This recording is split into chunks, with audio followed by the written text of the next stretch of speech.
Многодетная мать Марита Аушева встретила у порога уполномоченного при главе Ингушетии по правам ребенка. Детский омбудсмен приехала передать семье продуктовый набор. Лук, мука, сахар и масло. Такой подарок получила мать 10 детей. Семья из 13 человек живет в маленьком бараке в Карабулаке. Поэтому вкусному презенту она была невероятно рада. Как-никак, это продукты первой необходимости. Порадовали также и семью Мадины Манкеевой. Мать, кстати, 5 детей.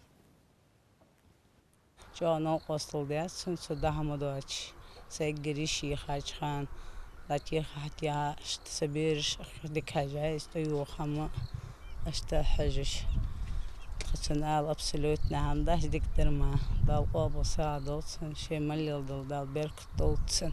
Конечно, у нас в республике есть очень много благотворительных фондов, но помимо этого, те семьи, которые мы сегодня ездим, это 37 семей, это те семьи, которые стоят у меня именно на учете, и мои подопечные, можно так сказать, и мы стараемся им как-то помочь в этот месяц.